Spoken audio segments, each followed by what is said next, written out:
نہ جانے کس طاقت کے زیر اثر میں ہاں کہنے پر مجبور ہو گیا تھا۔ شاید یہ میری مارج سے بہت تھی جس میں وہ ہر کام کرنے کے لیے تیار ہو جاتا تھا جو اس کے چہرے پہ مسکراہٹ بکھیر دے۔ میں نے مارج سے ایسی فرمائش کرنے کی وجہ نہ پوچھی کیونکہ مجھے معلوم تھا کہ ایک طویل نیند سے جاگنے کے بعد یہ اس کی ضرورت ہے۔ میں اسے ہر حال میں خوش دیکھنا چاہتا تھا کیونکہ جب وہ مجھے دوبارہ ملی تھی تو وہ خوش نہیں تھی اور میں نے اسے خوش کرنے کی ٹھان لی تھی۔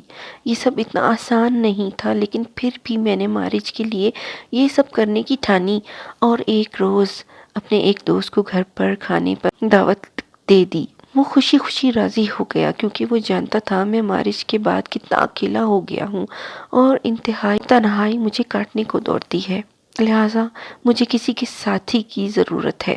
اس بیچارے کو کیا معلوم تھا میں نے اپنی محبت واپس حاصل کر لی ہے اور آج وہ اسی محبت کی خوراک بننے کے لیے میرے گھر کھانے پہ آ رہا ہے۔ میں نے مارج کی محبت میں قدر خود غرض ہو جاؤں گا مجھے پتہ نہ تھا۔ کھانے کے دوران وہ مجھ سے دوستانہ گفتگو کرتا رہا، میں بھی ہنسی مذاق میں اس کا بھرپور ساتھ دیتا رہا، مگر اندر ہی اندر کوئی نادیدہ طاقت مجھے کہہ رہی تھی میں جو کرنے جا رہا ہوں صحیح نہیں ہے، غلط ہے، انسانیت کا قتل ہے۔ یہ تمام آوازیں اس وقت دب کے رہ جاتی جب کمرے کے اندر کھڑی مارج کو دیکھتا جو دروازے کی آڑ سے مجھے رحم طلب نظروں سے دیکھ رہی تھی، گویا یہ خوراک اس کے لیے اتنی ہی ضروری تھی جتنی انسان کے لیے۔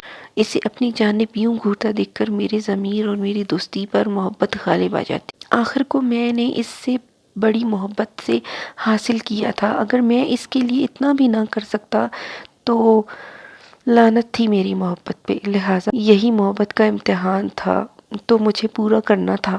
میں نے اپنے اندر ایک نئے عزم اور حوصلے کو محسوس کیا اور اطمینان سے بیٹھ گیا۔ مارج بے چینی سے کمرے سے ادھر ادھر ٹہل رہی تھی، اس کا اندازہ مجھے کچھ وقفے کے بعد پیدا ہونے والی آواز سے ہو رہا تھا جب وہ اپنا ہاتھ بے صبری سے دروازے پر مارتی تھی، گویا وہ اپنی بے بسی کا اظہار کر رہی تھی کیونکہ میں نے بہت زور دے کر اپنے دوست کے سامنے آنے سے منع کیا اور اب ایک طویل انتظار اسے کوفت میں مبتلا کر رہا تھا۔ وہ میرے اشارے کی منتظر تھی۔ کمرے کے اندر پیدا ہونے والی آوازوں پر میرے دوست نے کوئی خاص دھیان نہیں دیا تھا۔ وہ میرا بے حد پرانا دوست تھا، اسے اس بات کی ہرگز توقع نہ تھی کہ اس گھر میں کوئی تیسرا فرد بھی موجود ہے اور وہ کوئی اور نہیں، وہ مارج جس کے ہاتھوں تھوڑی ہی دیر بعد اس کی موت ہونی۔ کھانے کے بعد میں نے دوست کے سامنے 2 پیک رکھے جنہیں وہ گٹاگٹ حلق سے اتارنے لگا۔ گلاس خالی ہونے کے بعد میں نے اسے 2 پیک مزید پلائے جس کی بدولت وہ جلد ہی نشے میں دھت ہو کر اول فول بکنے لگا۔ میں نے پیک کا ایک گلاس بھی نہیں پیا تھا اس لیے مجھے نشہ نہیں تھا۔ کچھ ہی دیر بعد وہ نشے میں ڈوبا خراٹے لینے لگا اور میں نے آگے بڑھ کر مارج کو کمرے سے باہر آنے کی اجازت دے دی جو نہ جانے کب سے اس گھڑی کے انتظار کر رہی تھی۔ اجازت ملنے پر اس کے چہرے پہ خوشی کی طویل مسکراہٹ آ گئی جس نے میرے جسم و جان میں نئی زندگی دوڑا دی۔ اسی مسکراہٹ کے لیے تو میں نے سب کچھ کیا تھا اور اس مسکراہٹ کے لیے میں ایسی ہی قربانیاں دے سکتا تھا۔ چنانچہ میں نے مارج کو اپنا کام کرنے کی اجازت دی۔ اجازت ملتے ہی وہ کمرے سے باہر آ گئی اور میں ایک کونے میں کھڑا ہو کر سب دیکھنے لگا۔ مارج نے اپنا منہ اس نرخرے سے لگایا اور اپنے دانت پوری قوت سے کاٹ دیے، پھر لبالب اس کا خون پینے لگی۔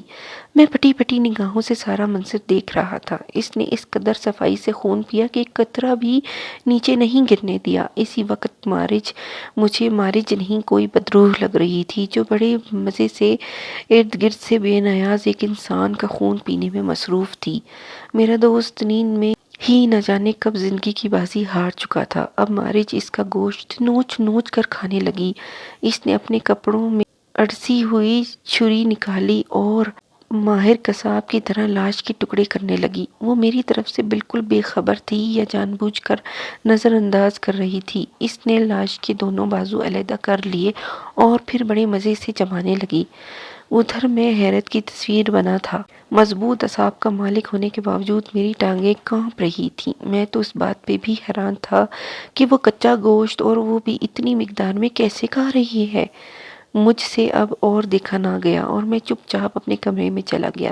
کتنی ہی دیر خود کو ملامت کرتا رہا اور روتا رہا، پھر مجھے کچھ ہوش نہ رہا اور میں نیند کی وادیوں میں ڈوبتا چلا گیا۔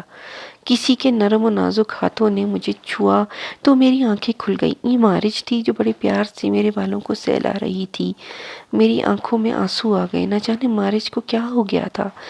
یہ وہ مارج نہیں تھی جسے میں جانتا تھا، یا پھر یہ میری مارج ہی نہیں۔ میں اکثر مارج کو اس کا ماضی یاد کرواتا رہتا کہ ہم دونوں ایک دوسرے سے کتنی محبت کرتے تھے، ایک دوسرے کے ساتھ کتنے خوش تھے۔ تم میرے لیے مزے مزے کے کھانے بنایا کرتی تھی۔ وہ ساری باتیں سنتی رہتی اور مجھے چپ چاپ اپنے سپاٹ چہرے کے ساتھ گھورتی رہتی، گویا اسے اپنے ماضی کی کوئی بات یاد ہی نہ ہو۔ میں سرد آہ بھر کے رہ جاتا۔ بہرحال دن گزرتے گئے، ہمارے طرح طرح کے خیالات دل و دماغ میں سر اٹھاتے رہے۔ دل محبت کے ہاتھوں مجبور تھا اور میری اس کو صحیح کر رہا تھا، جبکہ اس کے برعکس دماغ مجھے بار بار غلط کہہ رہا تھا۔ دل اور دماغ میں جنگ سی تھی۔ کچھ سمجھ نہیں آ رہا تھا کہ مارج کے جسم میں اس کی اپنی روح ہے یا کوئی اور شیطانی بدروح اس کے جسم میں حلول کر گئی۔ میں نے یہ سوچ کر خود پر سکون کر لیا کہ جو ہونا تھا ہو گیا، اب آئندہ وہ کوئی ایسی گھٹیا فرمائش نہیں کرے گی۔ لیکن مجھے پتہ نہیں تھا کہ جو بلا میں نے گھر میں پال رکھی ہے وہ مجھے ہی نقصان۔ مجھے مارج کے اس رویے کے بارے میں اس عامل نے کچھ نہیں بتایا، گو کہ وہ واپس جاگنے کے بعد ایسی کوئی چیز طلب کرے گی۔ انہوں نے میری مارج مجھے واپس لوٹا دی، گویا ان کا کام اب ختم ہو گیا تھا۔ اب آگے میں جانوں، میرا اللہ جانے۔ اب میں اس میں واضح تبدیلی محسوس کر رہا تھا۔ میں رات کو سونے کی تیاری کر رہا تھا جب میں نے مارج کو دروازے میں کھڑے ہوئے پایا۔ اس کی آنکھوں میں میرے لیے بہت زیادہ محبت تھی۔ وہ غالباً میرے اس کام سے خوش تھی۔ اسے خوش دیکھ کر میرے اعصاب ڈھیلے پڑ گئے۔ مارج اب بدل گئی تھی۔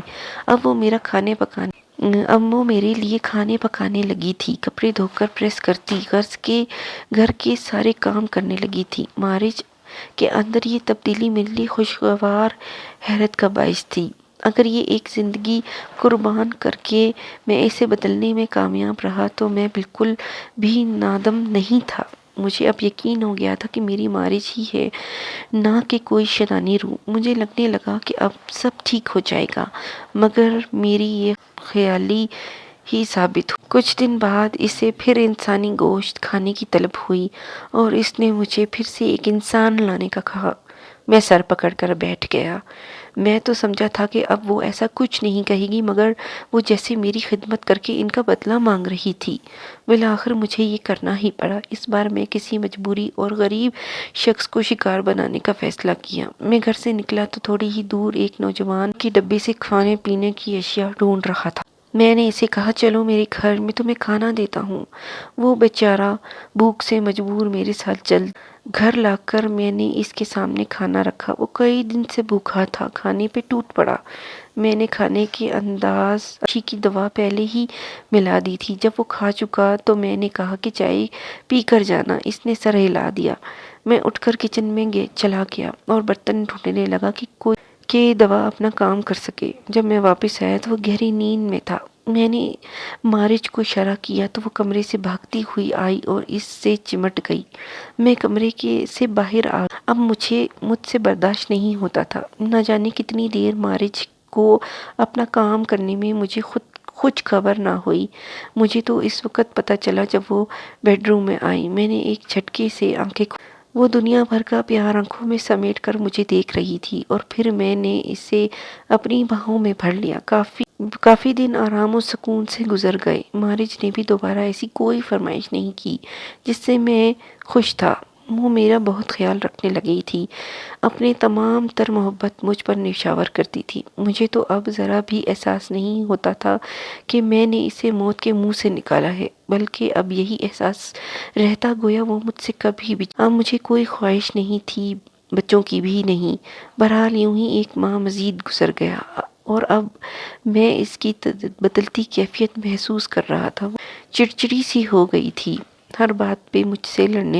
میں وجہ پوچھتا تو کہتی آپ کو میرا خیال ہی نہیں۔ میں حیران رہ جاتا، احساس نہیں ہے مجھے؟ یہ الفاظ مجھے سوچنے مجبور کر دیتے۔ میں تو ہر طرح سے اس کا خیال رکھتا تھا۔ ایک دن حسب معمول مجھ سے جھگڑا کرنے لگی تو مجھے غصہ آ گیا۔ میں نے زور دے کر پوچھا تو بالآخر اس نے دل کی آواز زبان تک آ ہی گئی۔ وہ کہہ رہی تھی تمہیں میرا ذرا بھی خیال نہیں ہے، اتنے دن سے میں نے انسانی گوشت نہیں کھایا تو تم نے بھی اس کا احساس نہیں کیا۔ تم اپنی بھوک مٹا لیتے ہو لیکن میرا خیال نہیں رکھتے۔ میں جو پہلے ہی غصے میں تھا، میرے کانوں سے دھواں نکلنے لگا۔ میں نے ایک زوردار تھپڑ اس کے رخسار پہ جڑ دیا۔ وہ لڑکھڑا کر شیلف پہ جھک گئی، اس کی ناک سے خون بہنے لگا۔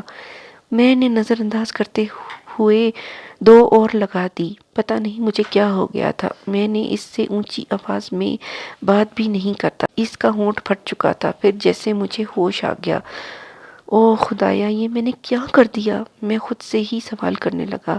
میں اس کے قریب چلا گیا، اس کے آنسو پوچھنے اور گلے سے لگا لیا، لیکن اب میں خود سے عزم کر چکا تھا کہ اب میں اپنی محبت کے لیے کسی بے گناہ کی جان نہیں لوں گا۔ لہٰذا میں نے اسے سمجھانے لگا، دیکھو مارج، تم انسان ہو، کوئی جانور یا درندہ نہیں ہو، لہٰذا اب تمہیں اپنی عادت چھوڑنی پڑے گی۔ وہ چپ رہی۔ میں اسے اٹھا کر بیڈ روم میں لے آیا اور بیڈ پر لٹا دیا۔ مجھے ساری رات نیند نہیں آئی تھی۔ صبح وہ اٹھی اور میری توقع کے برعکس میرے لیے ناشتہ بنانے لگی۔ ناشتے کے بعد اس نے مجھ سے معافی بھی مانگی اور میں نے فراغ دلی کا مظاہرہ کرتے ہوئے اسے معاف کر دیا۔ مجھے یقین نہیں ہو رہا تھا کہ یہ سب کچھ اتنی جلدی ٹھیک ہو جائے گا۔ یہ 2 دن بعد کا واقعہ ہے۔ ہم دونوں ٹی وی پر ایک ڈرامانی فلم دیکھ رہے تھے کہ اچانک آدم خوروں کے انسانوں کو کھانے کا سین چلنے لگا۔ مہاراج کے چہرے پہ ایک رنگ آ کے گزر گیا۔ وہ بے چین سی ہونے لگی، اس کی حالت بگڑنے لگی۔ میں نے جلدی سے ٹی وی بند کر دیا۔ کچھ ہی دیر میں وہ نارمل ہو کر اٹھی اور دوسرے صوفے پر جا کر بیٹھ گئی۔ میں نے ٹی وی پھر سے چلا دیا، لیکن اس بار مووی کے بجائے خبریں سننے لگا۔ وقفے وقفے سے میں مارج کو بھی دیکھ رہا تھا۔ بظاہر تو نارمل ہو، اس کی آنکھوں کی سفیدی ختم ہو گئی تھی۔ مجھے اس کی آنکھوں کی تپش اپنے چہرے پہ محسوس ہوئی۔ میں نے اس کی طرف دیکھا، وہ مجھے دیکھ کر مسکرا رہی تھی۔ میں نے 2 نوکیلے دانت ہونٹوں سے باہر دیکھ، تبھی مجھے خطرے کا اندازہ ہوا۔ میں اپنی جگہ پہ سیدھا ہوا ہی تھا کہ وہ مجھ پہ جھپٹی۔ مجھے ایسا لگا جیسے آہنی سلاخ میرے جسم میں پیوست ہو گئی ہے۔ اس کے دانت میری کلائی میں گھس گئے تھے۔ میں درد کی شدت سے کرا رہا تھا۔ میں نے ایک زوردار گھونسا اس کے چہرے پہ رسید کر دیا۔ اسے کوئی فرق نہ پڑا۔ وہ مجھے میرے پیچھے لپکی۔ میں کمرے سے باہر نکلا اور باہر سے کنڈی لگا دی۔ اب وہ اندر لاک ہو گئی تھی۔ مجھے بہت زیادہ درد ہو رہا تھا۔ کلائی سے خون نکل کر کپڑوں کو سرخ کر رہا تھا۔ پھر میرے ذہن کو ایک اور جھٹکا لگا۔ فرسٹ ایڈ کا باکس اسی کمرے میں تھا جس کے اندر مارج اپنی تمام تر ہولناکی کے ساتھ موجود تھی۔ خون بہت زیادہ بہہ رہا تھا۔ میں نے بہت کوشش کی کہ کسی طرح خون کا بہاؤ روک سکوں، لیکن کامیابی نہ ہو سکا۔ اگر باہر رہتا تو موت تھی، اندر جاتا تب بھی موت تھی۔ اگر باہر جا کے کسی سے مدد مانگتا تو یہ بھی ناممکن تھا، کیونکہ یہ رات کا تقریباً 1 بج رہا تھا۔ کمرے میں گہری خاموشی تھی۔ مجھے لگا وہ سو گئی ہے یا پھر بے ہوش ہو چکی ہے۔ پھر میں نے ایک فیصلہ کیا۔ اب مجھے یقین ہو چکا تھا کہ یہ مارج نہیں ہے۔ میں اس بلا کو واپس بھیجنے کے لیے تیار ہو گیا تھا جہاں سے یہ آئی تھی۔ میں کچن میں گیا اور ایک تیز دھاری چھری اٹھا لی۔ چھری کی مدد سے باہر لٹکے ہوئے پردے کا ایک حصہ پھاڑ کر علیحدہ کر لیا۔ اس کپڑے کے ذریعے زخم کو اچھی طرح لپیٹ لیا۔ اب میں نے کمرے کا دروازہ کھولا اور آہستہ سے آگے بڑھنے لگا۔ وہ مجھے کمرے میں کہیں نظر نہیں آئی۔ ایک دم پیچھے سے کسی نے مجھ پر حملہ کر دیا۔ یہ مارج تھی جو دروازے کے پیچھے چھپی۔ میں اس کی ہوشیاری پر بہت حیران تھا۔ اس نے پھر اسی زخمی بازو کو نشانہ بنایا۔ میں نے ایک جھٹکے سے اپنا بازو آزاد کرا لیا۔ مارج کی وحشت میں کوئی کمی نہیں آئی۔ اس نے مجھ پر دوبارہ حملہ کرنا چاہا، پر اب میں تیار تھا۔ وہ جیسے ہی میری قریب آئی، میں نے ہاتھ میں پکڑی ہوئی تیز دھار چھری کے ایک جھٹکے سے اس کی گردن پہ پھیر بھاری تھا، اس کی آدھی سے زیادہ گردن کٹ پر آنکھوں میں اب بھی خوف نہیں تھا۔ میں نے دوسرا وار مارچ کے پیٹ پر اس 10 انچ کی چھری نرم جلد کو کاٹتی ہوئی ساری کی ساری اندر گھس گئی۔ اس کی آنکھیں باہر کو ابل پڑیں۔ کچھ دیر میں وہ ساکت ہو گئی۔ مارچ کا خوبصورت چہرہ دیکھ کر میں ایک بار جذباتی ہو گیا۔ اس کا سر اپنی گود میں رکھ کر نہ جانے کب تک روتا رہا۔ وہ پھٹنے والی تھی۔ میں جلدی سے اٹھا، ہاتھ کی مرہم پٹی کے بعد لاش پولی تھین کے ایک بیگ میں ڈالی اور جا کر اسی قبر میں دفن کر دیا۔ میرا ضبط ایک بار پھر جواب دے گیا اور میں وہیں بیٹھ کر رونے لگا۔